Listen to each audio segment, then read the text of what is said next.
qué es el Estado, para pasar a hacer una crítica del Estado. Posteriormente vamos a abordar lo que es el derecho, la concepción liberal del derecho, moderna del derecho, para abordar las críticas del derecho.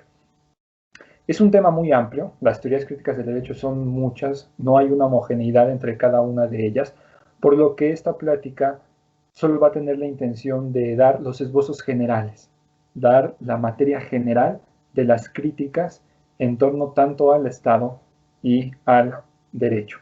Y en ese sentido me gustaría que si alguno tiene alguna duda, incluso en el momento de la plática, pues lo puede poner en, o alguna pregunta o algún comentario.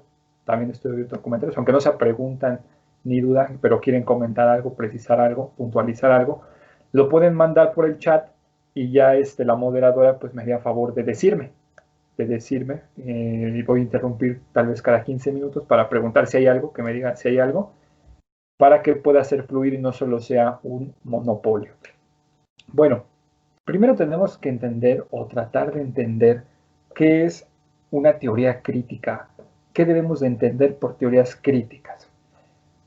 Por teorías críticas debemos de entender aquellas ideas que tratan de deconstruir la ideología dominante e imperante en la actualidad. Toman como base la función creadora de la filosofía, la función crítica de la filosofía, pero esa función de la filosofía no solo es crear o criticar, sino que tiene una función liberadora. Esa función liberadora de la filosofía la entienden los teóricos críticos, como desenmascarar las falsedades, las injusticias o los engaños que las ideologías dominantes esconden. Porque una ideología, evidentemente, pretende legitimar una forma de dominación política, ser aceptada por la mayoría de las personas, ya sea en el aspecto académico, intelectual o en el aspecto general, normal, común de las personas, pero la función liberadora de la filosofía la entienden los teóricos críticos como desenmascarar lo que esconde detrás esa ideología. Y en ese sentido debemos de entender todo esto en términos gramscianos. Gramsci, al hacer una crítica a las ideologías, señala que el capitalismo no solo es un modo de producción, un sistema económico basado en el monopolio de los medios de producción, sino que incluso ya está enquistado en el aspecto cultural. Y ese estancamiento, encapsulamiento en el aspecto cultural, provoca también que se creen ideologías que lo defiendan y que promuevan dicho pensamiento. Por lo que por teorías críticas debemos de entender todas aquellas conjuntos de ideas que tienen como finalidad desenmascarar los engaños que ellos sostienen tienen la ideología dominante liberal respecto al Estado y al derecho. Nosotros nos vamos a enfocar sobre todo en las teorías críticas que se han hecho en Latinoamérica. Todas tienen en mayor o menor medida una influencia marxista del siglo XIX, que después fue retomada a la segunda mitad del siglo XX por varios profesores de izquierda universitarios en Europa, que retomando las ideas marxistas, influenciados también con las ideas de Althusser, de Nietzsche, de varios intelectuales, pues quieren postular de forma más fuerte la crítica al Estado y al derecho liberal. Después estas ideas llegan a América Latina. En Estados Unidos también existieron la corriente de los estudios críticos de derecho que hasta la fecha sigue, ¿no? Varios profesores también críticos a la concepción dominante del Estado y del derecho, pero nosotros vamos a enfocar a las concepciones de Latinoamérica cuando critiquemos al derecho, con autores Eduardo Novoa Monreal, Wolkmer, Oscar Correas, que son los que encabezan todas estas corrientes ya en Latinoamérica. Dicho que debemos entender, dicho esto, sobre lo que debemos de entender por una teoría crítica, pues vamos a empezar a hablar sobre el Estado. Entender, conceptualizar al Estado no ha sido nunca una tarea sencilla.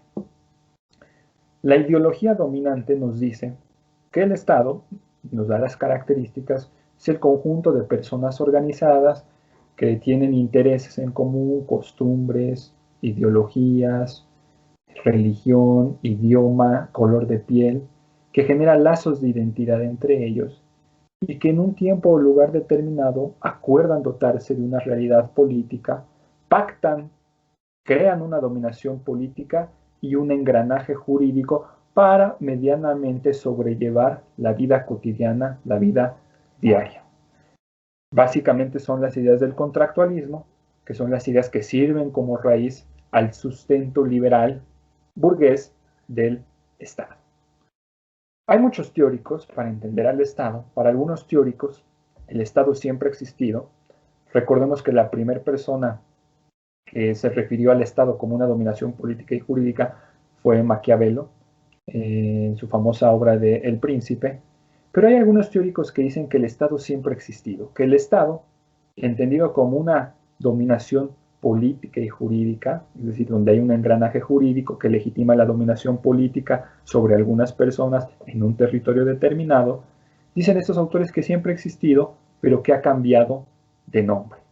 Son las teorías continuistas, nos dicen que antes se llamaba polis, civitas, aquí por ejemplo, en nuestro país antes estaba México-Tenochtitlán, el pacto entre Texcoco, Tacuba y México-Tenochtitlán. Y para estos teóricos, esa dominación siempre ha existido y solo ha cambiado de nombre. Para otros teóricos, los teóricos de la ruptura, que podríamos definirlos como los de la ruptura, el Estado es un fenómeno moderno. A raíz de esta palabra que utiliza Maquiavelo, primero en el Estado absoluto, posteriormente ya en el Estado burgués o el Estado liberal, pero ellos dicen que el Estado es un fenómeno moderno que no había existido nunca antes en el tiempo, a pesar de que también hubiera formas de dominación política y jurídica. Ellos señalan que primero con el Estado absoluto, pero más claramente con el Estado moderno, con el ascenso de la burguesía al poder, el ascenso del Estado liberal burgués, pues nos evidencia que hay cosas que antes no existían en los demás sistemas de dominación política y jurídica. ¿Cuáles son estas? Que el Estado moderno tiene en su mayoría de ocasiones una constitución escrita, que esa constitución escrita tiene un catálogo de derechos, ya sea fundamentales, después con la influencia de los derechos humanos, que ese Estado tiene división de poderes ante la fobia del absolutismo, el poder está dividido, no está concentrado, que existen incluso los mecanismos de defensa constitucional ante el poder. Todas estas características, dicen estos teóricos, hacen que el Estado, sobre todo el Estado moderno, no tanto el absoluto, sea un fenómeno sui generis nunca antes existente en el tiempo. Cualquiera que sean las dos teorías, acuérdense que estamos en ciencias sociales, en el mundo de lo opinable o lo debatible, lo cierto es de que la burguesía, cuando se lanzó a las revoluciones, las llamadas revoluciones burguesas del siglo XVIII, y conquistó el poder, pues hizo suyo esta forma de dominación política y jurídica moderna, este Estado moderno, y la dotó de características precisas. Se nutrió de las ideas del liberalismo francés, y al nutrirse de estas ideas del liberalismo francés, encontró en la filosofía y en la teoría contractualista el sustento ideológico para justificar la existencia de su forma de dominación política y jurídica particular. El contractualismo, como ya mencionamos, son muchas corrientes del contractualismo, pero en mayor o menor medida nos dice el contractualismo que las personas, ya sea por el miedo que tenemos de dañarnos entre nosotros mismos porque somos pues prácticamente animales salvajes que no podemos estar en paz, controlar nuestros instintos, o por nuestra racionalización de forma democrática, optamos por ceder libertades, por pactar, por crear un engranaje jurídico que nos pueda ayudar a sobrellevar de mejor manera el tránsito de la vida. Al pactar y crear eso, construimos esa abstracción que conocemos como Estado, que va de la mano con un conjunto de normas jurídicas para hacer efectivo el poder coactivo que ahora va a tener el Estado. Y para que podamos pues, vivir en paz. Cuando alguien se salga de las coordenadas y de las directrices ya pactadas, pues va a ser sancionado. Esa es la lógica que tiene el Estado moderno. Sobre esas coordenadas se cimienta y es la ideología dominante. Es decir, se cree que el Estado es necesario. Es necesario ya sea porque nos debemos de controlar, porque somos personas salvajes, o ya sea porque somos racionales. Nuestra racionalidad, prácticamente nuestro proceso evolutivo, nos llevó a crear esta forma de organización y de dominación. Entonces el Estado tiene esos tres elementos. Un grupo de personas que tienen intereses y afinidades en común, que pactan unirse, que se dotan de una realidad política, que construyen un engranaje jurídico y político, autoridades que van a administrar y gobernar en el territorio. Esa noción del Estado se ha quedado. Incluso es la noción que nos enseñan en la facultad, en las facultades y en las escuelas de derecho. Es decir, el Estado como un instrumento, una abstracción que es producto del acuerdo de las personas, de la dotación política de las personas, de la creación política de las personas y también la creación de un engranaje jurídico a través del poder soberano que tienen estas personas. Van a materializar un texto constitucional y una serie de autoridades subordinadas a ese texto constitucional para cumplir las funciones para las que fueron creados, los famosos poderes constituidos. Esa noción que tenemos, que ha sido la noción imperante, pues las críticas hacia esa noción empiezan desde el siglo XIX. Desde los primeros años, ya algunos años habían pasado del Estado absoluto, pero los primeros años del Estado moderno. Y las primeras personas que inician una crítica sobre esta noción del Estado, que hasta la fecha se mantiene como la noción dominante, pues es precisamente Marx y Engels. Son los primeros. A partir de ahí viene toda la corriente de teorías críticas que hasta la fecha se siguen haciendo. Y ellos empiezan a criticar o van a criticar esa noción del Estado con una pregunta pues muy sencilla, pero muy difícil de responder.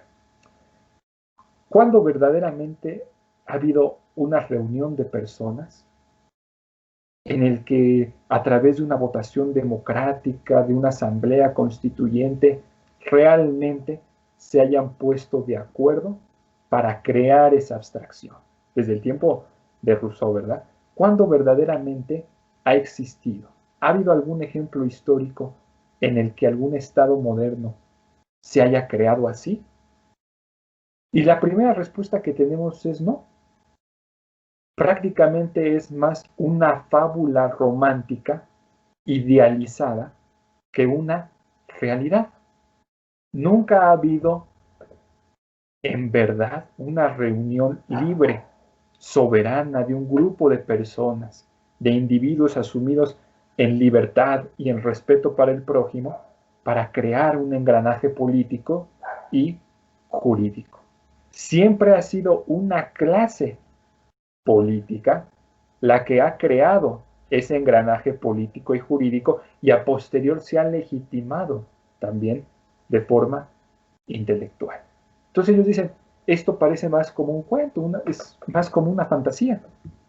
El contractualismo como tal no ha existido, nunca ha existido. Nosotros, por ejemplo, hace tiempo en una clase, platicando con algunos compañeros, pues nosotros en nuestra Constitución, en el artículo 40, dice, palabras más, palabras menos, es voluntad del pueblo mexicano constituirse en una república representativa, popular, laica, federal.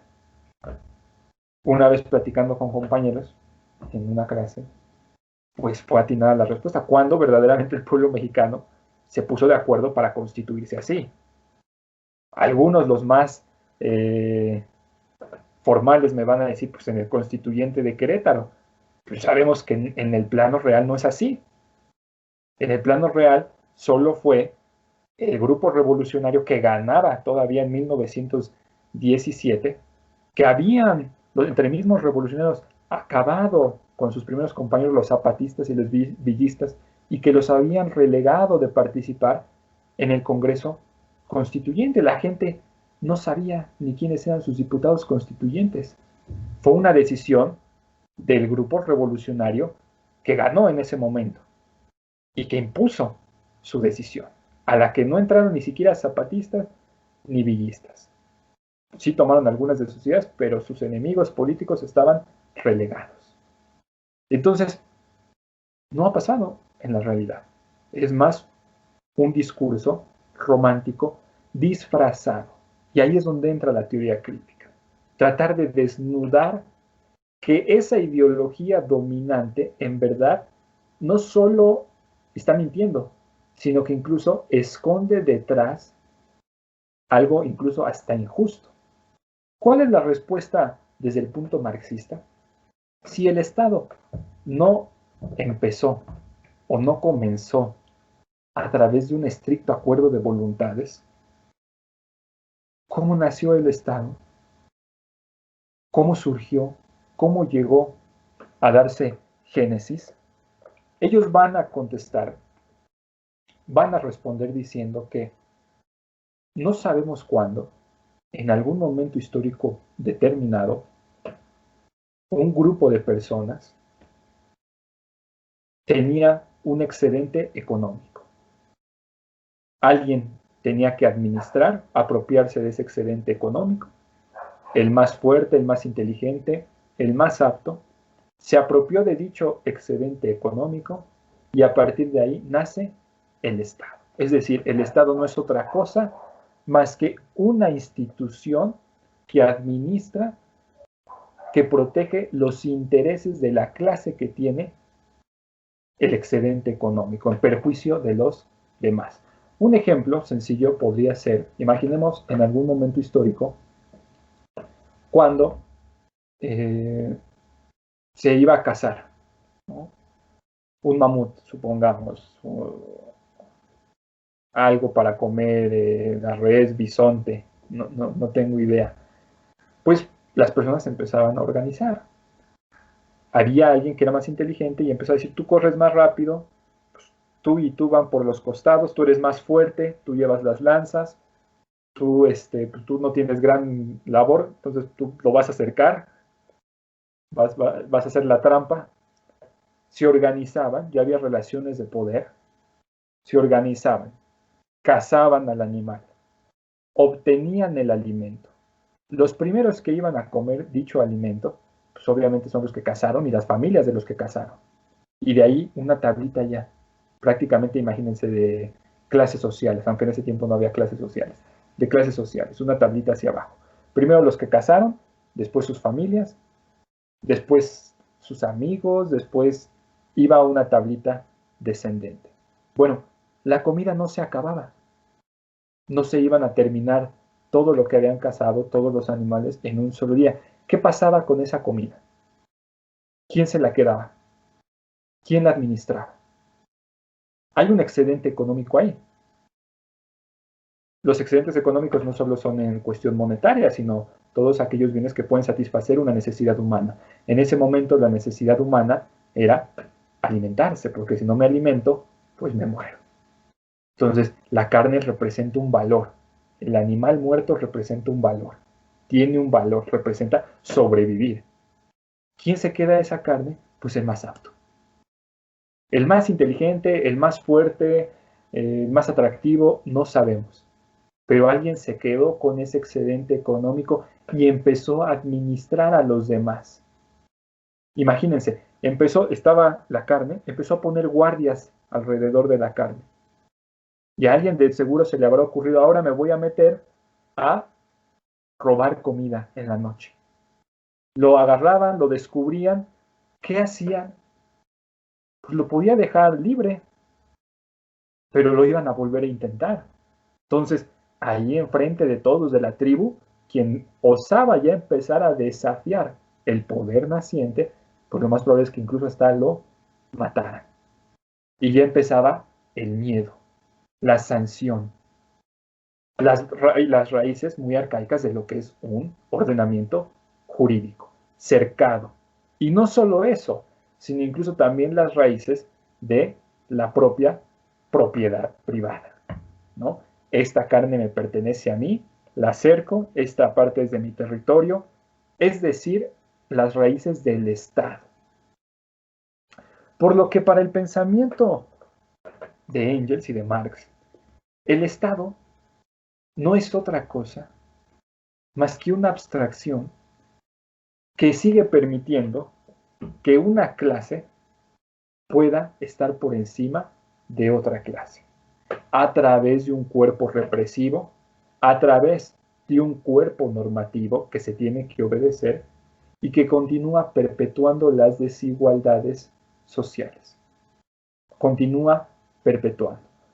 Es decir, está maquillado el hecho de que el Estado es necesario porque si no, nos matamos, de que fue un acuerdo de voluntades democrático, de que todas las personas en un uso libre de nuestra racionalidad así lo acordamos, y pasa a ser más un instrumento del que se sirve una clase dominante para mantener todavía sojuzgada a las demás personas. Porque tengo el excedente económico, después los medios de producción, los tengo, los poseo, controlo el aparato represivo, policíaco, militar y también el aparato sancionador, el derecho penal, que es el músculo como tal de sanción de una clase política en el Estado. Esta es la principal crítica que se hace, que va a tener algunos paralelismos o algunas coincidencias con las ideas anarquistas también.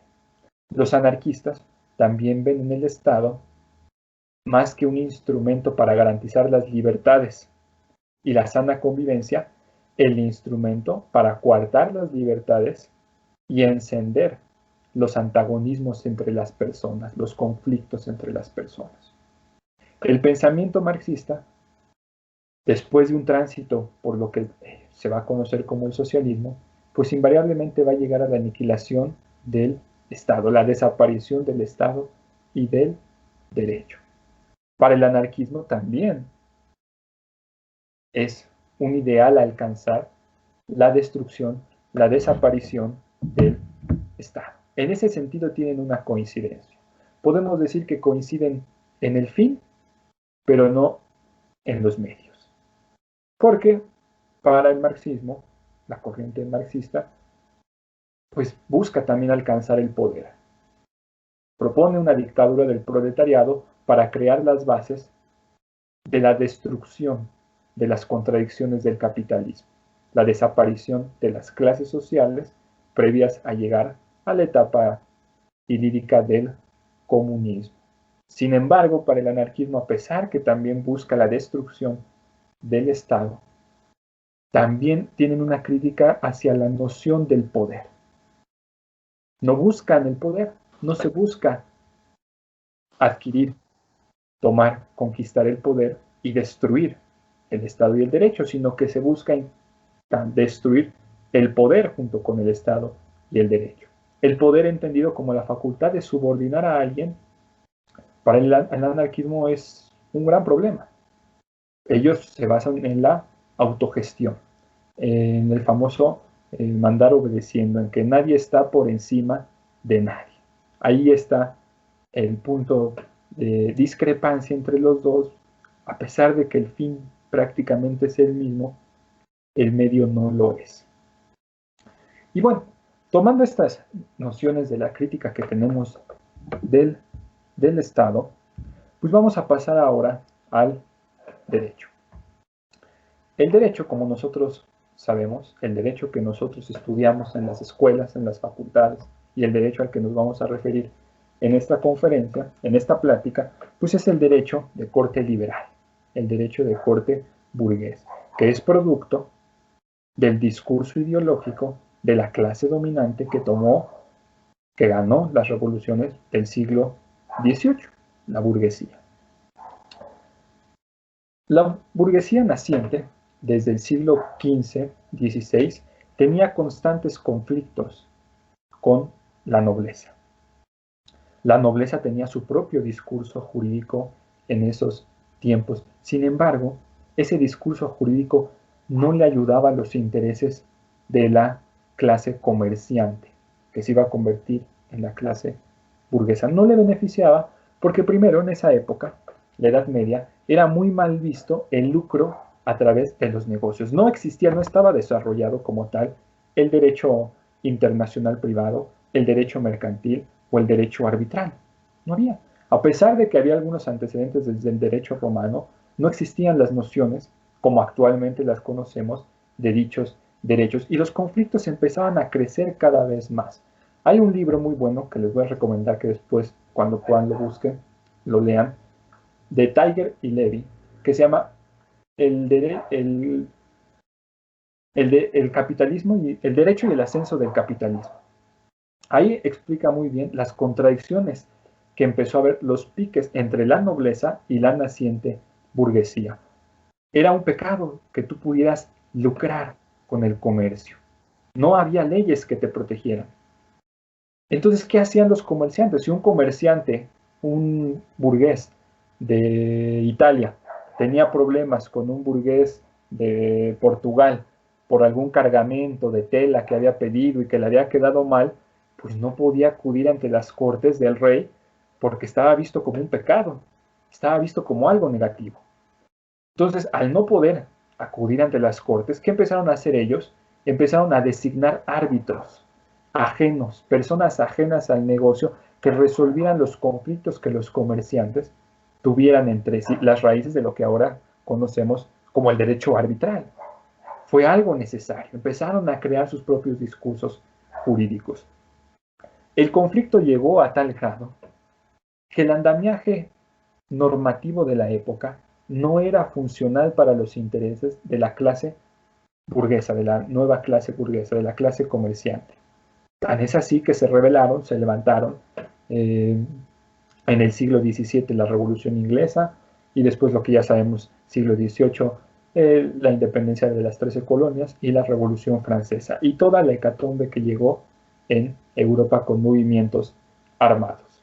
Tomado el poder político por la burguesía, pues era evidente destruir el andamiaje jurídico anterior y construir su propio andamiaje jurídico para sus propios intereses, lo que conocemos como el derecho moderno o el derecho liberal burgués, que es el derecho que hasta la fecha continúa existiendo. La ideología dominante, ¿qué decía o qué dice de este derecho? Que era un derecho revolucionario, un derecho necesario. Con él llegaron una primera generación de libertades, primera generación de derechos humanos, las libertades de imprenta, de asociación, libertad de comercio, de profesión, todas las libertades del individuo, que tampoco podemos ser tan críticos y tenemos que reconocer que todo ese parámetro normativo en su momento fue revolucionario, implicó un rompimiento con el status quo anterior del absolutismo y de las monarquías. Todo ese andamiaje liberal moderno radicó con libertades a los individuos, con constituciones, con separación de poderes.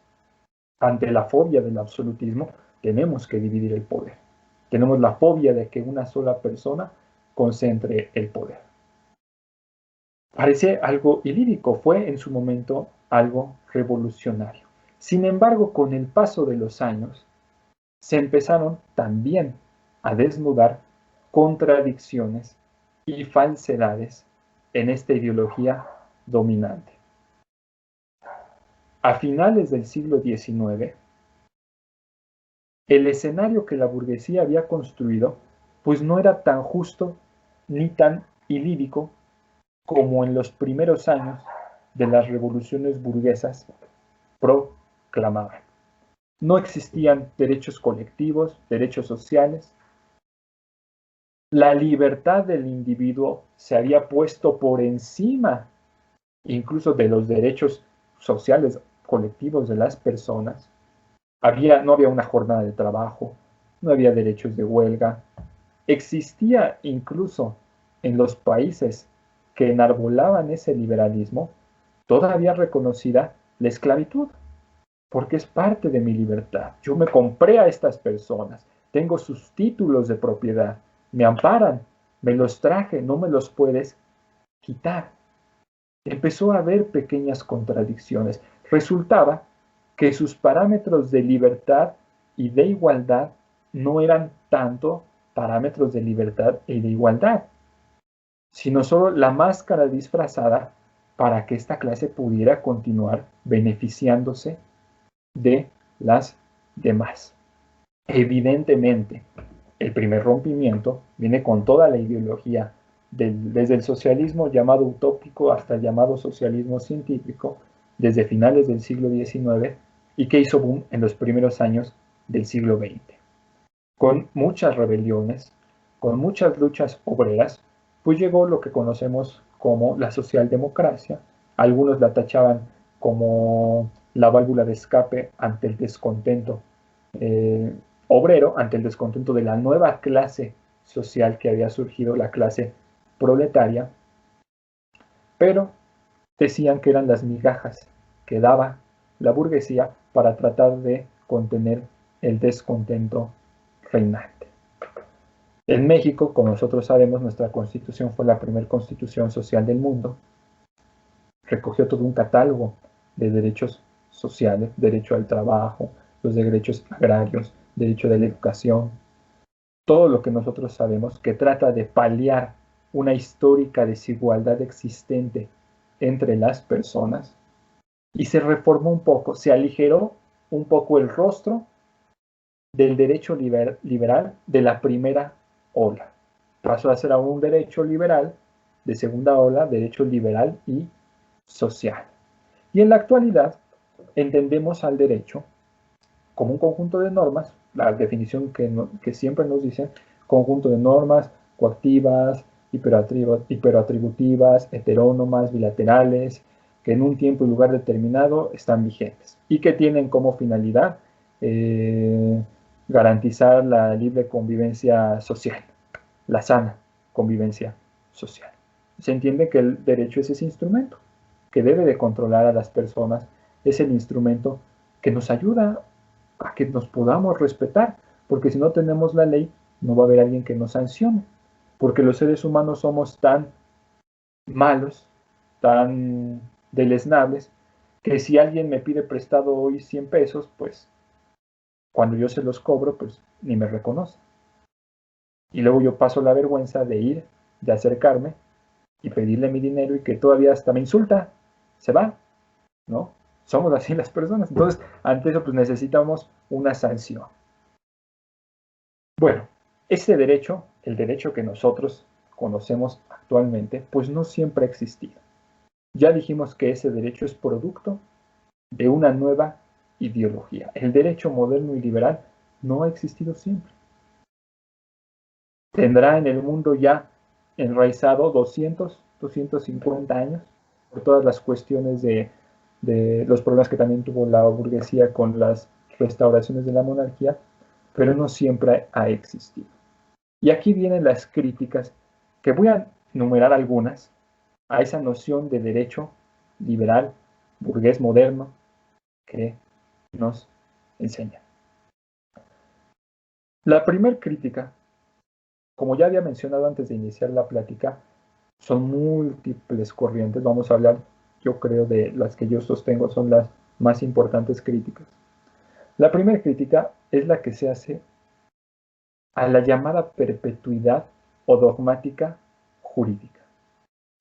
Todos los que de aquí han pisado alguna aula universitaria de la licenciatura, del posgrado en Derecho, no me dejarán mentir, sobre todo en los primeros años de la licenciatura, cuando tomas las clases de introducción al estudio del derecho, que las clases y el derecho te lo enseñan como si fuera algo perpetuo y dogmático. Hasta está la famosa dogmática jurídica, algo que no puede ser cuestionado.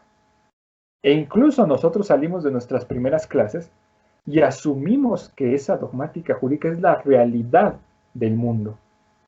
Nos negamos a ver si hay una realidad social, histórica, política. No, solo existe la realidad estrictamente jurídica y no se puede cuestionar. Incluso se llega a la exageración que algunos temas de tesis no pueden ser aprobados porque no puedes tocar determinado dogma, perpetuidad del derecho. Se va creando en los estudiantes de derecho la idea de que son como soldados defensores de un conjunto de normas que al parecer tienen que quedarse así porque así lo dicen los grandes teóricos del derecho liberal. Y entonces el deber del buen estudiante o del buen abogado es defender eso contra los herejes de sociología, de filosofía, de otras ramas del conocimiento que lo pueden contaminar. Ese es un problema muy importante. Y es un problema tan importante porque el propio Eduardo Noboa Monreal, un teórico crítico de estas corrientes, tiene un libro titulado El derecho como obstáculo al cambio social. Y es un problema muy importante asumir al derecho como algo perpetuo, como una ley divina, sin cambio, porque está trastocando una esencia natural y normal del derecho. El derecho se enseña también como una ciencia viva, como algo que está en constante cambio. No puede ser algo perpetuo. No es el mismo derecho el que tenemos actualmente, incluso que el derecho que teníamos hace 10, 15, 20 años. El derecho está en constante cambio, responde a necesidades sociales. Si nunca se cuestionara el derecho, si nunca pudiéramos tener parámetros para cuestionar el derecho, tendríamos lo que también decía Rabasa, la dictadura de los pobres sobre los vivos. Se quedaría completamente en un congelamiento del status quo. Incluso el derecho moderno liberal cuestionó en su momento a los ordenamientos jurídicos que tenían en la Edad Media la nobleza.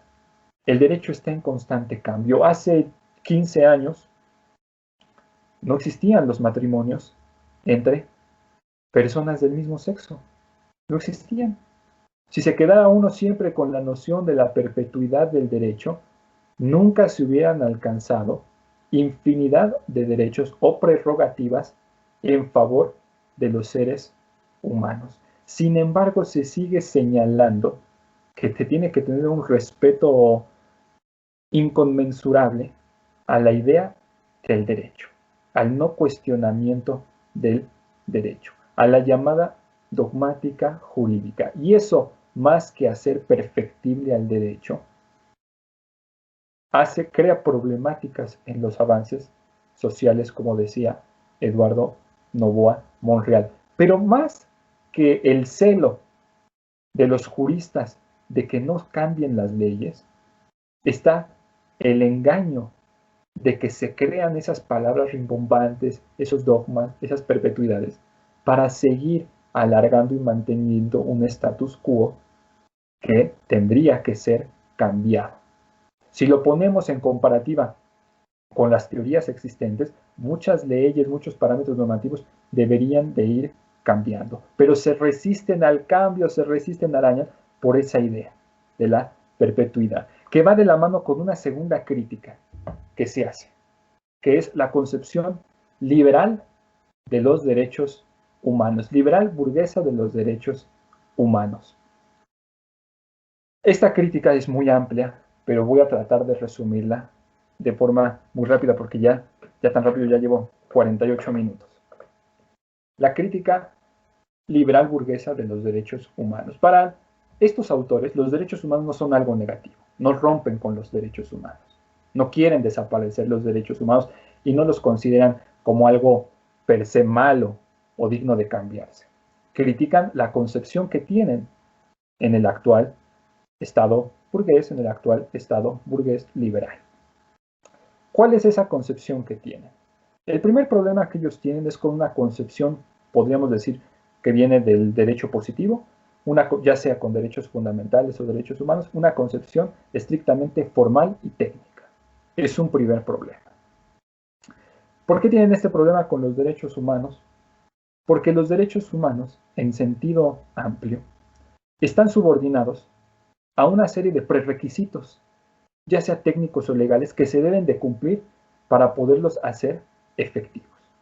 ya sea porque llenas la solicitud, ya sea porque debes de cumplir determinado parámetro, ya sea porque que presentarlo, tenías que presentar determinada forma jurídica y la presentaste en otra forma jurídica, porque no lo argumentaste bien, porque no dijiste tal artículo, porque no lo encasillaste bien. El problema que se tiene aquí es de que entonces la importancia que tienen los derechos humanos en verdad es solo en papel. Es solo en papel. Está terminada, está subordinada a un conjunto de requisitos estrictamente técnicos y formales. Porque lo pediste en vía de X instrumento jurídico y no en el otro y te equivocaste, no se puede. Pero no se entra al estudio de la violación de los derechos humanos. Es decir, es cierto que se tienen que cumplir prerequisitos legales, si no, pues todos vamos a vivir en el desorden. Pero en materia de derechos humanos, en algo que es importante, que se dice como legitimación de que es porque eres un ser humano desde el momento de tu nacimiento, que se creen toda esta serie de prerequisitos técnicos formales, evidencian que lo importante no es la dignidad humana, sino lo importante es seguir manteniendo una serie de candados, prerequisitos legales que la dignidad humana que debería de pesar más. Esa es la primera crítica. La idea que se tiene completamente técnica y formal de los derechos humanos. Y que también solo se le asocia de la mano con la idea estatal, ¿no? O sea, con todo que tienes que cumplir precisamente todos los prerequisitos ya estatales que se dieron. Y la segunda es con una concepción desde el derecho natural, romántica o ideal de los derechos humanos. En la primera está subordinado o se condiciona a cuestiones estrictamente técnicas o formales, evidenciando que lo que importa no es la dignidad humana per se. Y en la segunda se usa además el hecho romántico ideal de los derechos humanos para alcanzarlos. Esta crítica, ¿por qué se hace esto? Porque también se romantiza el hecho de que se tiene que alcanzar determinado estado ideal, determinada forma ideal, de qué es lo ideal, e invisibiliza lo que para algunos autores críticos es lo más importante. ¿Qué es lo más importante? Concebir a los derechos humanos como producto de un proceso histórico de luchas. Así se deberían de estudiar, así se deberían de interpretar y así se deberían de aplicar y ampliar. No como un requisito técnico formal, ni como un parámetro romántico ideal, sino como resultado de luchas históricas que se han dado. Por lo que quitar el contexto político y jurídico del derecho es complicado, esa es otra de las críticas que hace. Tratar de desnaturalizar completamente la idea jurídica de lo político. Pero la noción de entender a los derechos humanos como una conquista histórica que se ha dado a través de los años, haría, de acuerdo a estos teóricos, más asequibles y más funcionales los derechos humanos, porque serían interpretados y aplicados estudiando toda esta historia, toda una historia en la que se ha negado a los otros, al débil, al que ha sido vituperiado, al que ha sido el otro en la filosofía. Esa filosofía es liberadora, liberar al otro que ha sido históricamente encadenado. Una tercera crítica que podemos sostener al derecho es, y que tiene que ver también, que está en concordancia con todas las demás, es la falsedad de la igualdad ante la ley. Desde que el derecho liberal echó raíces, se ha hablado constantemente que todos somos libres e iguales ante la ley. Pero eso no es cierto. Eso no es cierto porque esta declaración abstracta invisibiliza que existen desigualdades. Desigualdades que no nos hacen iguales y que nos ponen en un plano de desventaja ante la ley. No es lo mismo, y volvemos con los derechos humanos, no puedes exigirles prerequisitos estrictamente técnicos y formales a un grupo de personas que no terminaron la escuela. No todos fueron a la misma escuela, no todos tienen las mismas capacidades de tener los mismos libros, de poder presentar los recursos legales con tal argumentación, con tal artículo. Existen desigualdades de fondo.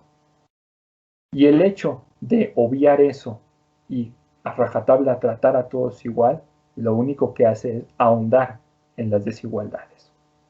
No es lo mismo un joven tan solo de la Ciudad de México que un joven del estado de Oaxaca o de Guerrero. No es lo mismo ni siquiera una niña de la Ciudad de México que una niña de Guerrero. Existen desigualdades. Y tratar a todos de forma igual ante la ley es lo más desigual que puede haber. Porque estas clases, muchas de estas clases desprotegidas no van a tener los mecanismos para poder defender o contrarrestar en un plano de supuesta igualdad, pues personas que tienen un, un beneficio o que han tenido históricamente mayores beneficios. Otra crítica que se puede hacer es el mito de que la justicia es el fin del derecho, o que la luz del derecho, la luz que guía el caminar del derecho es la justicia. Este mito es más que evidente, ¿no?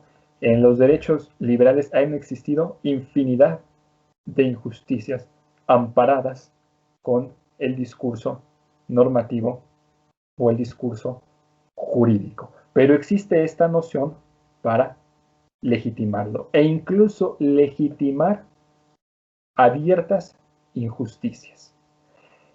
¿Por qué se hace eso? Pues para seguir manteniendo dicho status quo. Y bueno, dada la hora, porque ya de repente estuve hablando y hablando muy rápido porque nada más me presiona el reloj, me gustaría dejar hasta aquí estas pequeñas diferencias para que si alguien tiene alguna duda, los podamos comentar, esperando que haya quedado más o menos clara algunas ideas. Creo que debo de empezar también a ver más los tiempos porque de repente ya veo que va avanzando mucho el reloj y me presiona además para hablar y poderlos escuchar si alguno tiene alguna idea. Solo quiero cerrar diciendo de que estas ideas, como dije, no son homogéneas, son infinidad de postulados, infinidad de ideas, que su meta es desenmascarar los engaños que las ideologías dominantes tienen. Entre ellas, la ideología dominante que entiende al Estado y al derecho como algo utópico, grandioso, pero que no señala las terribles falsedades o injusticias que puede contener. Entonces, me gustaría escuchar a la moderadora por si hay alguna pregunta de los aquí presentes. Muchísimas gracias. De verdad que, pues, mucha claridad en tu exposición. Entendimos muy bien. La verdad, ahorita están comentando, me imagino ellos están escribiendo en los comentarios y en lo que nos cuentan nuestra audiencia, por favor participen. Si tienen alguna duda, con todo gusto Axel se los podría en este momento contestar. Y bueno, agradecerte también que la forma en que nos has expuesto ha sido, como ya lo mencioné, muy clara. La verdad es que esta parte de los entes sociales, vimos que nuestra naturaleza en sí es social y nuestro origen en conjunto, esa actuación en conjunto viene desde históricamente la supervivencia, esta necesidad humana de sobrevivir, pero que con el tiempo pues sí se transforma a esta parte de necesidad que tenemos como evolución social del bienestar social, ¿no? Esta finalidad tiene el Estado para con nosotros como gobernados y que sea realmente útil para nosotros es esto, ¿no? Que cumplan estas funciones para la organización social que somos y que sería esta protección de clases menos o las clases más vulnerables.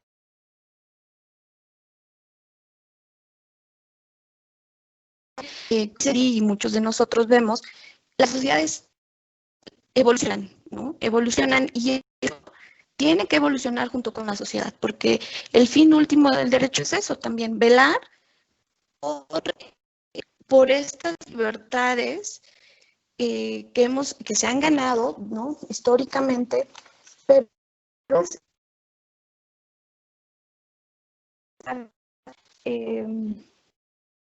cuadrado, o sea, como bien lo decías, no es perpetuo, no es incuestionable, al contrario, que surja el cuestionamiento, que surja que de las necesidades sociales que son cambiantes, esta realidad social cambiante, se hable del derecho, que el derecho deba responder para cumplir esta función y que sea realmente útil, ¿no? Y preguntar como sociedad, independientemente seamos abogados, doctores, quienes seamos, somos ante todo ciudadanos, el por qué, para qué y cómo. Sí, está súper bien que seamos también muy, pero granito de arena podemos ir a responderlas. Asnanti. Estimado, comentaste 3 posturas críticas a la concepción moderna. Moderna del Estado. ¿Podrías comentar un poco sobre el Estado pluricultural del derecho, sobre todo en términos de integracionismo jurídico respecto a los trabajos del doctor Jorge Alberto González Galván?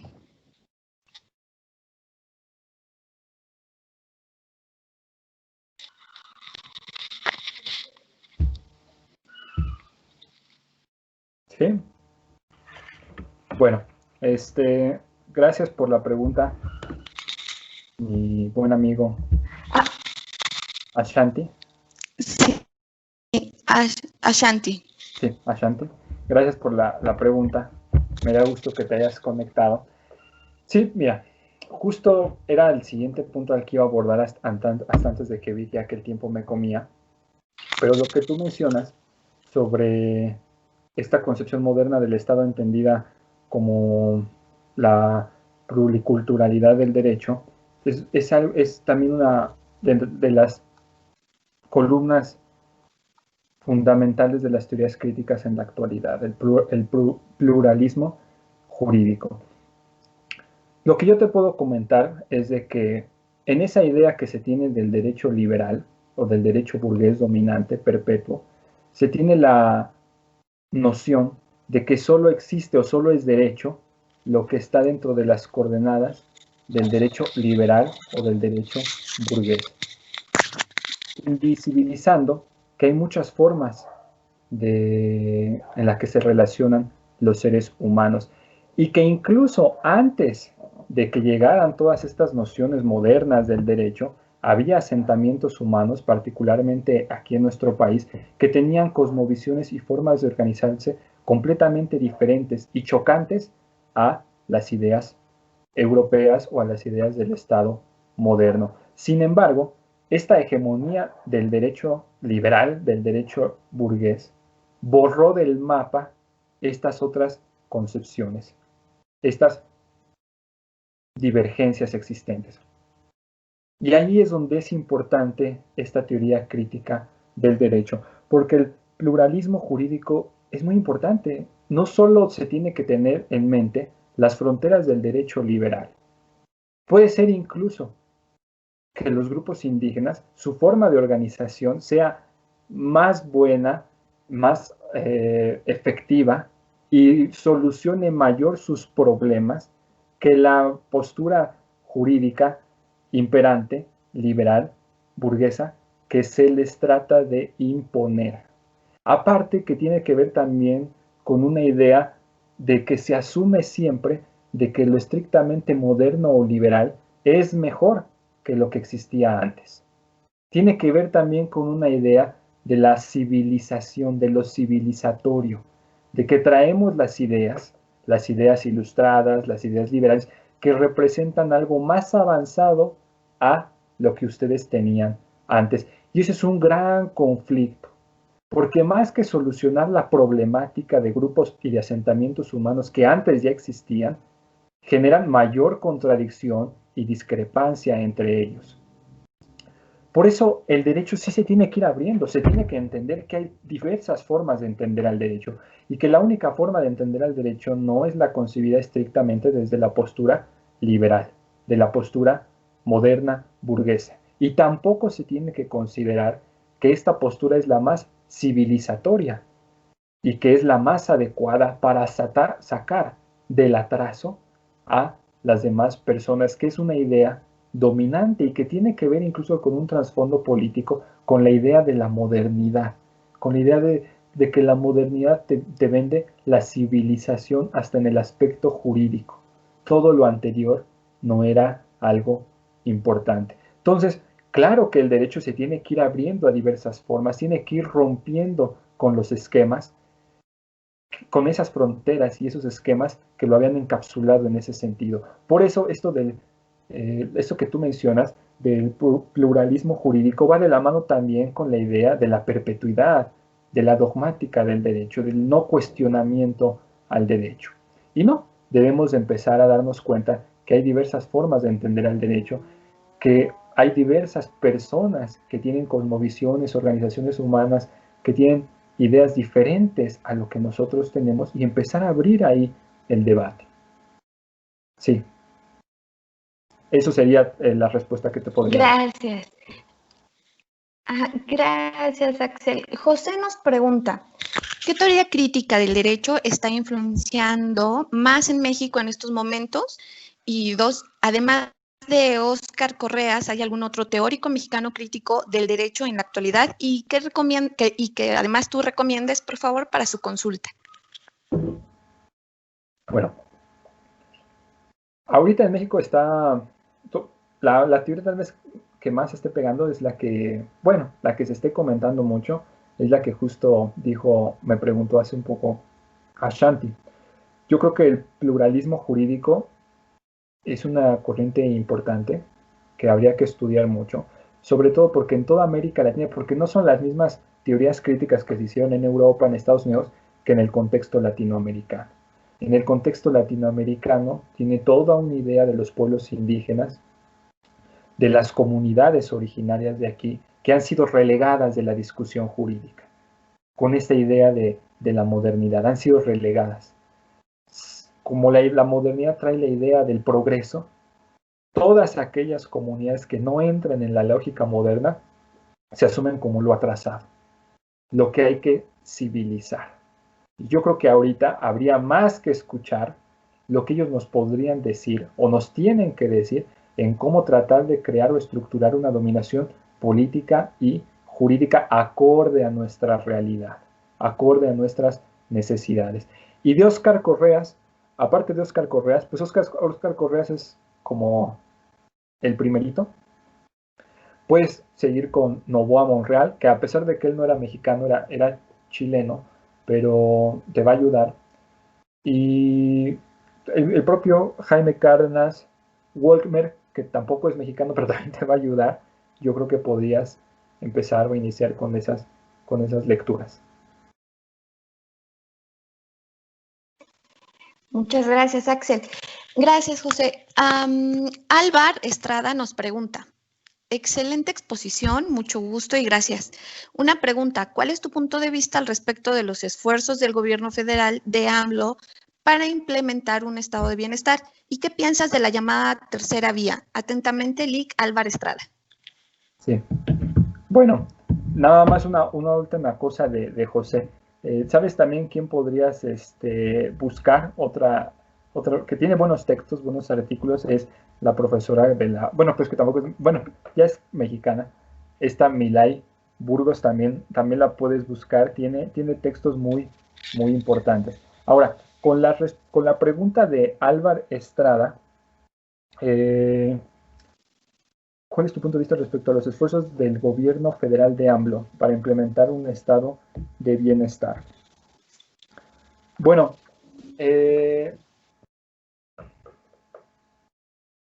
yo no soy muy partidario con todas las ideas de la tercera vía, la socialdemocracia. Personalmente no soy tan partidario de la socialdemocracia, pero tampoco creo que sea algo negativo. Creo que todo aquello que pueda suavizar un poco las políticas del capitalismo rapaz, salvaje, o del Estado neoliberal, que han ocasionado una desigualdad económica como nunca se había visto en la historia de la humanidad, creo que son deseables. Son completamente deseables, necesarias para tratar de paliar la problemática existente que no solo es de México, sino es mundial, y en ese sentido son necesarias. Mi único conflicto con estas políticas y con cuestiones de la socialdemocracia es de que creo que, aunque es necesario, y yo lo apoyaría, creo que en el fondo dan aspirinas contra el cáncer y no van de raíz contra el fondo de la desigualdad social. En el caso, por ejemplo, de los programas de AMLO para el estado de bienestar, creo que son buenos, son necesarios. Eh, el discurso de la 4T en torno al tejido social, estoy completamente de acuerdo con él. Creo que es mejor tener estudiantes y jóvenes becados que sicarios. Creo que es mejor, creo que es incluso ético, políticamente hablando, que los adultos mayores tengan una pensión, personas que ya trabajaron, ya contribuyeron durante tanto tiempo al Estado tengan una pensión, las personas con discapacidad, estoy de acuerdo con ello, pero las ideas ya como política a largo plazo de tercera vía de la socialdemocracia, si bien no estoy peleado con ellas, porque prefiero que sean estas políticas a las políticas de un Estado completamente rapaz neoliberal que agudiza las desigualdades, creo que son a largo plazo aspirinas que solo alargan el problema de la desigualdad social, que tiene que ver con la concentración de la riqueza en unas cuantas manos, el apropiamiento de la plusvalía por los trabajadores y el sistema económico, el modo de producción existente, que por más que lo suavice uno, o por más de que le trate de maquillar o darle un rostro humano, pues va a continuar con la lógica de la explotación, porque esa es la forma en la que se mantiene. Es decir, reificar seres humanos para extraer plusvalía, extraer ganancias, y aunque se le maquille, pues como dicen, como dicen, ¿verdad? El dicho, aunque la mona se vista de seda, mona se queda. Entonces, aunque se trate de suavizar mucho el sistema y las desigualdades económicas y se trate de paliar, que es plausible y necesario, a final de cuentas van a seguir existiendo. Y esas contradicciones yo sí creo que en algún momento van a estallar. Esa sería mi respuesta.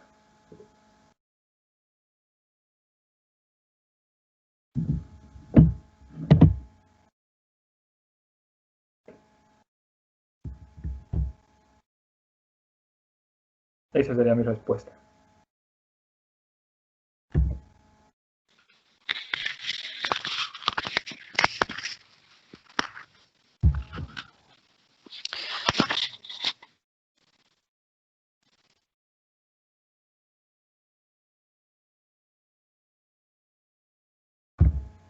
Ya no te escucho nada, Pravda. Ok, estamos perdiendo conexión. Sí. Esto, con problemas técnicos en conexión. Ya te podemos ver. ¿No me veían? Hola, ¿me escuchas? No, Sí. no podía ver. Una disculpa. Ah, Listo, ya te escucho también. ya había contestado la anterior. Pasamos a la siguiente. ¿Sí me Sí, escucharon todas claro, las pasamos a la respuestas? Sí, siguiente ¿verdad? pregunta. ¿Qué tal? Sí, pensamos escuchar. Raúl nos dice, ¿sí me escuchas? Sí, Sí. tenemos buena conexión para continuar con los comentarios. Ok. Raúl nos dice que quisiera, me gustan mucho los temas, las ideas tratadas. En particular, quisiera saber una postura frente a la posibilidad de hacer lecturas desde lo político practicadas por jueces para la resolución de conflictos entre ciudadanos y el Estado. Por ejemplo, un ejemplo que se le ocurre, ¿sería posible hacerlo a nivel de magistrados, Atentamente, Raúl Manzano. Sí, gracias por la pregunta, Raúl. Fíjate que lo que comentas es algo muy interesante, porque, y claro que yo creo que sí se puede hacer, no veo ningún impedimento. Y es una propuesta muy buena la que señalas, porque constantemente, no sé por qué en México constantemente se ha creado la idea que las cuestiones de discusión teórica, filosófica, política en torno al derecho, que ya vimos nosotros que una de las críticas que se hace, una de las teorías críticas que se hace es de que se trata de asumir esa separación de lo jurídico y de lo político, cuando es muy difícil hacerlo. Pero aquí en México no sé por qué se cree que una cosa es como lo estrictamente académico, la discusión de ideas, y otra cosa es la aplicación de la justicia. E incluso en otras universidades existe una vinculación abierta entre los jueces, la academia y las ideas que se proponen. No es para nadie nuevo que incluso hay un libro que se llama híjole, no recuerdo si es de Hermano Vitale, pero es sobre la, el activismo judicial, lo que se puso de moda hace unos años del activismo judicial. Es decir, que la administración de justicia, el desarrollo ante los tribunales hace política y se pueden crear decisiones importantes. Entonces, por lo que tú señalas de la posibilidad de hacer lecturas desde lo político practicadas por jueces en la resolución de conflictos entre ciudadanos, claro que puede ser posible. Eh, Tal vez hace falta que los investigadores, la academia se traten de movilizar más, que las universidades generen más vinculación entre los investigadores, profesores y los impartidores de justicia, en aras también de crear una educación de derecho pues más integral, más abierta, más importante, más que la memorización y la repetición de conceptos. Entonces, claro que se puede. Yo, cuando era estudiante, hace poco tiempo, ¿verdad? No tanto tiempo, cuando era estudiante, de la licenciatura, teníamos una organización, también José tenía una organización que vinculaba la impartición de justicia con la academia, con los estudiantes. Y muchos pensarán que también jueces y magistrados no les importan estos temas, pero no es así. Yo creo que solo hace falta abrir la convocatoria, crear una organización seria que pueda llevar a cabo las invitaciones y concretar las reuniones para que se puedan llevar a cabo, para que se puedan llevar a cabo todos círculos de estudio, de discusión, lecturas. La vinculación entre la impartición de justicia y la academia es importante. Esa vinculación, no que se rompa. Aquí en México, no sé, pero hay un problema en el rompimiento entre la impartición de justicia y la academia. Pero claro, es una buena propuesta y sí se puede hacer.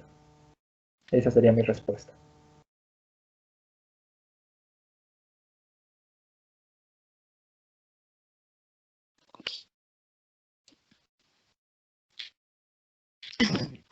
Axel, muchísimas ¿Cómo? Creo que se te, de una ciudad se te pasó el internet, un creo. No sé estado si o es el mío. regirse mejor las propias costumbres sociales y políticas. ¿Sí me escuchas? Sí, más o menos, medio cortado, pero sí. Más o menos. Oh, ok, ok. Alfredo nos pregunta si es viable la creación de figuras normativas para constituir un Estado como las propias costumbres sociales y políticas. Es decir, ¿no podría ser que un exceso de formalismo podría dar lugar a condiciones desiguales? Es una preguntita de Alfredo. Híjole, a ver, ¿esa dónde está? Porque no te escuché como que se cortó. Esa pregunta, ¿dónde está? Para leerla, porque... Okay. A Está, ver, es viable, pues de sí, Álvar Estrada. Antes de... es viable la creación de una figura normativa como son leyes para constituir un Estado o podría regirse mejor por las propias costumbres sociales y políticas. Es decir, no podría ser un exceso de formalismo, podría dar lugar a condiciones desiguales. Híjole, es muy importante también la pregunta que dice Alfredo. Pues mira, yo dentro todavía dentro de mi lógica y sobre todo por mi educación y el contexto positivista que tiene nuestro país de codificar todo, pues creo que estas normas constitucionales que nos dan los parámetros de cómo está constituido nuestro Estado, pues son necesarias. Sin embargo, no estoy en contra de que se pueda llevar a cabo a través de costumbres sociales y políticas. No estoy completamente en contra. De hecho, tiene que ver también con algo de las ideas que había preguntado antes a Shanti sobre el pluralismo jurídico. La noción de codificar, de positivizar, de escribir todo, pues tiene que ver también con un dogma, con que si no se escribe, si no se positiviza, si no se codifica, si no está en un papelito, pues no va a funcionar o no le vamos a hacer caso. Tiene que ver con esa noción. Y eso ha generado una infinidad de problemas en la que tenemos infinidad de leyes, un verdadero relajo legislativo, que hay incluso dentro de estas teorías se habla de que más que ordenar el derecho, ha causado desorden. Es decir, se supone que el derecho es orden, y qué tal si el derecho causa más desorden que el orden que pretende crear, ¿no? Que tiene que ver con las teorías del caos, que también son teorías críticas del derecho, la supuesta mitificación de que el derecho ordena las sociedades y las ordena a través de imponer códigos, normas, leyes, constituciones. Pero ¿qué tal si eso, más que ordenar, ha creado desorden, ¿no? Que tiene también que ver con de que muchas veces el orden es más desorden y el desorden es más orden que, que lo que tendría que ser desorden. Entonces, claro que las ideas que tú sostienes son buenas y estoy de acuerdo contigo, hay un exceso de formalismo que genera condiciones desiguales, porque aparte ese exceso de formalismo, como ya volvimos a decir, no todos pueden ir a la escuela, no todos fueron a la escuela de derecho, no todos le entienden a un reglamento, no todos entienden los tecnicismos jurídicos. Y un Estado yo creo que sí puede funcionar completamente con las propias costumbres sociales y políticas, ¿no? Que esas costumbres sociales y políticas deben de tener un sustento, un bagaje evidentemente de respeto de los derechos humanos y de límites que las propias deben de tener. Pero es una buena pregunta y esa sería mi respuesta, Alfredo.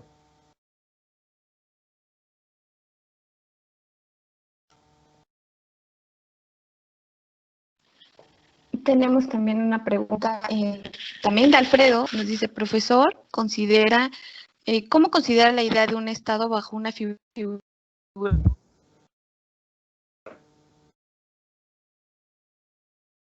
constitución de un como Maximiliano y su abolición con Juárez? No sé si quieras darle contestación. Sí. Es que se corta un poco. A ver. Gracias. ¿Cómo considera la idea de un Estado bajo una figura de poder? ¿Y qué tan importante e influyente es para la constitución de un Estado? Por ejemplo, la constitución del Imperio Mexicano con Maximiliano y luego su abolición con Juárez. Pues mira, con la idea de Juárez y Maximiliano, pues hubo un completo problema, ¿no? Porque para que exista un Estado debe de haber una figura de poder. Debe de existir una figura de poder. No solo en un individuo, sino en un grupo de personas o en un proyecto político. Debe de detentar ese poder y esa existencia del Estado. Recuerda que ya sea en el individuo, en el grupo político, el poder soberano es la facultad que tienen los individuos de dotarse de una realidad política y jurídica. Es decir, en el Estado debe de haber una lógica de poder soberano para poder crearlo. Si no, no existiría. Algo muy cercano a las ideas del anarquismo, ¿no? No quieren poder, pura autogestión, no existe el Estado.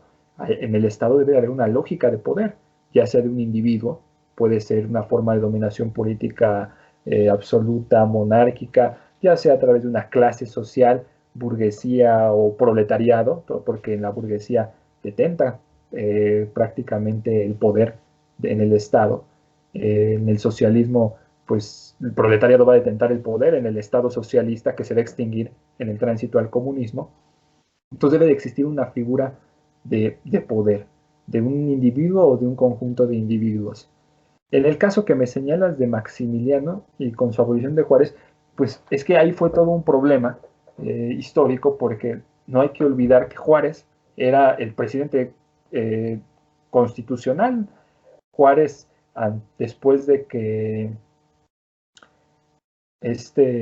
híjole, se me fue ahorita el nombre, déjeme acuerdo, pero el que se dio, el presidente que se dio, Comonfort. Recordaremos que Comonfort pues, se hace como el autogolpe de Estado contra la Constitución del 57. Entonces, al hacerse el golpe en la Constitución del 57, abandona el territorio nacional. Juárez era el presidente de la Suprema Corte de Justicia de la Nación y la Constitución del 57 decía que en ausencia del presidente iba a tomar la presidencia el presidente de la Suprema Corte de Justicia. Entonces Juárez, a pesar de las críticas, a pesar de que evidentemente no fue votado, pero llegó como presidente en un aspecto completamente apegado a lo legal. Tenía que tener la presidencia de la República. Después Maximiliano, que aunque con buenas intenciones fue engañado, pues sí representaba un desafío, una afrenta a la institucionalidad y al Estado mexicano. Porque Juárez era el presidente con base en la institucionalidad del Estado mexicano y Maximiliano representaba evidentemente un desafío al cuerpo normativo e institucional de la República. Entonces, obviamente había un conflicto de poder. Si uno tenía que desconocer las leyes del otro y el otro tenía que desconocer las leyes de aquel. Había un conflicto de poder. Ese conflicto de poder se trataba de sustentar en un andamiaje normativo. En el caso de Juárez, pues el andamiaje normativo pues siguió el cauce legal como estaba establecido. Se había dado primero un Congreso Constituyente que creó la del 57, Juan Álvarez había sido presidente, Comonfort, Juárez.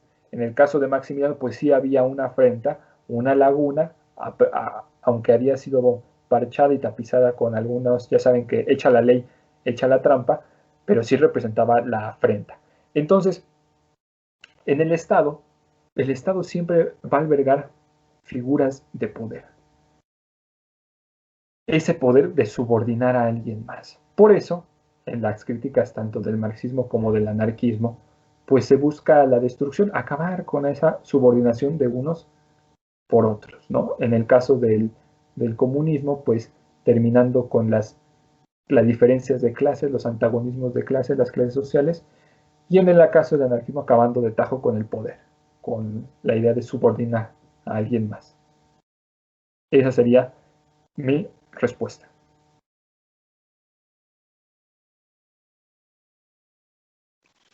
Pues muchísimas gracias, Axel. De verdad que muchísima claridad en tu... Me parece que ha sido muy, muy, muy fructífero entender esta parte del Estado. Nos cuesta un poquito, ¿no? Como nos cuesta un poquito entender que sí hay un poder, hay tanta edad, y entendiendo estos temas de fondo es como podemos lograr, pues ahora sí, plantearnos qué viene, ¿no? Estábamos platicando, o bueno, te estamos escuchando con respecto de el socialismo, el comunismo, el capitalismo, el neoliberalismo, y ahora se vienen temas también como el famoso humanismo, ¿no? Y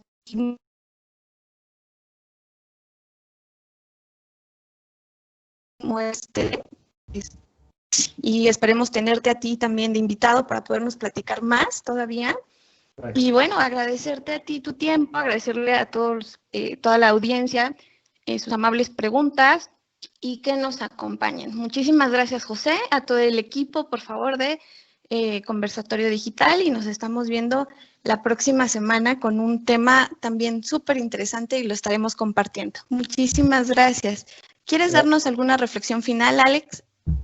Pues, pues no, nada más agradecer a todos los que estuvieron aquí presentes, a los que preguntaron y, y a los que me invitaron. Y ya nada más. Gracias. Muchísimas gracias. Hasta luego. Bye. Bye. Bye, bye.